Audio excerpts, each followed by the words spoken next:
All right, guys, let me take my nerdy glasses off.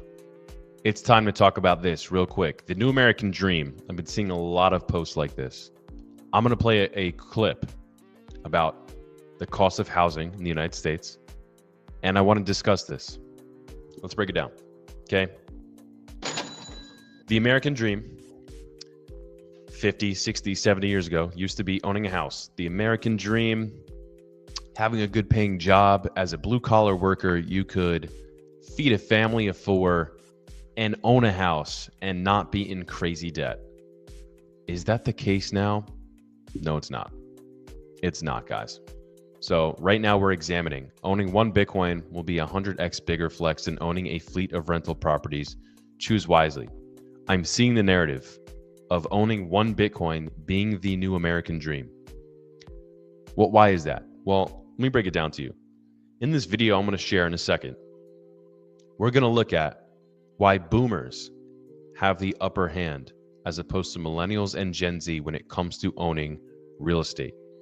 We all know the money printer, when it goes burr, over time, what does that do? It devalues your currency. What does it also do? It makes asset prices go higher, meaning real estate, gold, or Bitcoin now.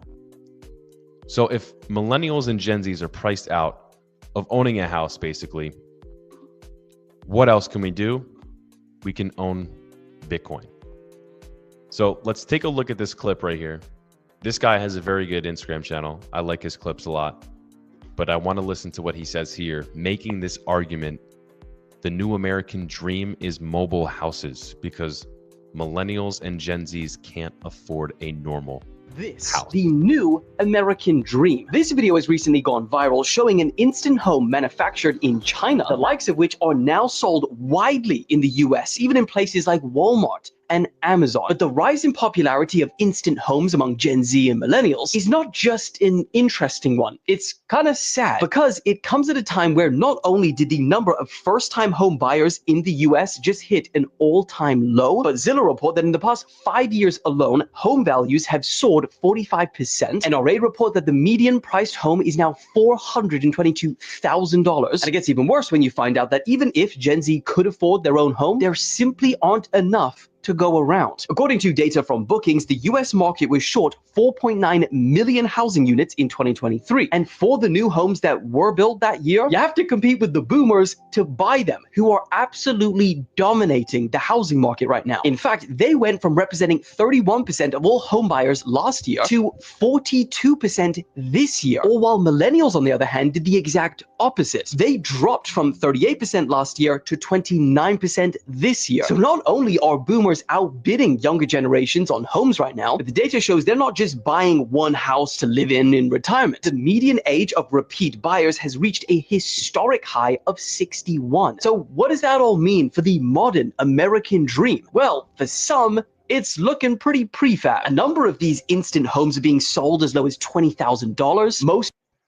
Okay, so I'm gonna stop it there because he goes into a dissertation about owning a prefabbed home instead of a normal house. But I wanted to play that clip because it's so relevant as to what the point I'm making here. This is a post from Anthony Pompliano. Imagine playing Monopoly and never buying any asset or investment that generates income. Imagine you just went around collecting $200, giving your money to the rich and trying to stay out of jail. Sounds ridiculous. That's how most people live their lives. The reason why I want to point this out is because I want all my friends to know this. I want all my family members to know this. And I want you guys watching right now to know this and understand this. If you're someone out there who doesn't have enough money to put a down payment on a house or to buy a house or to get yourself into a 30-year mortgage, etc., something like that, or to get into a real estate property, for passive income to generate money, then what other options are you left with? Again, when money's printed, that causes inflation. The definition of that is your currency being devalued. That's exactly what printing of money does. That's exactly what fractional reserve banking does. Ever since the Fed was started and the central banks were created, 1913 and the early 1900s, and when the dollar was taken off the gold standard in 1971 by Reagan, there's not much else that's backing up the dollar. I would say war and nonsense. So when money's printed, your currency is devalued. Since 2020 alone, basically almost 30% of the value of a dollar has decreased. Just in the last 5 freaking years, guys. Close to 30%. So if you can't buy real estate because you're a millennial or a Gen Z and you don't have enough capital, what else can you buy? Freaking Bitcoin, guys. Anybody in America, everybody in America has a phone, right? Not every single person, for the most part. Even if you don't have money and you're poor, you have a freaking iPhone or an Android. What can you do on that phone? You can download an app like Coinbase and you can buy Bitcoin. Even if you have $5. Bitcoin is one of the first opportunities ever for you to front run the institutions and the banks and Wall Street to get into an asset while it's still underappreciated, and you can actually have a stake in it. You don't need to be a accredited investor like in traditional markets and on Wall Street. You need $1 million plus to get involved on some smaller projects before they appreciate massively. And you don't need to get yourself into a 30-year mortgage or take on debt or leverage, or you don't even have that option. You don't even have a good enough credit score, or you don't have enough capital to actually put a down payment on to get yourself into a real estate property or to buy a house. Anybody can download an app on their phone and buy Bitcoin.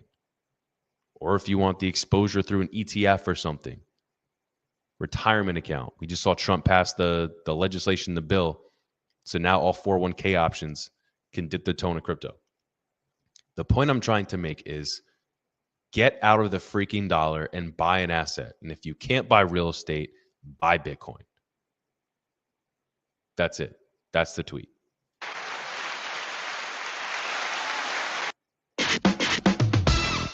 That's it, guys. I wanted to come and point that out because it's super important. And if you're like me, 30 or younger, probably one of the best opportunities for yourself the next 5 to 10 years, maybe plus 15, 20 years, is to buy and hold Bitcoin to create that wealth. That's my opinion. That's my 2 cents. If that made sense to any of you guys listening out there, let me know in the comments. Make sure to subscribe to us on YouTube. Follow us on X. This is the Coin Zone. I'm Crypto with Paul. I'll be going live again here shortly again, guys. A couple more times today. Look out for a Twitter Spaces later or an X Spaces later, whatever. Grok is down. Why the hell is Grok account suspended on X? Deplatformed by its own platform. What is going on? We'll see. Ladies and gentlemen, follow if you haven't. Subscribe if you haven't. This is the Coin Zone. I'm Crypto with Paul. I'll see you again in a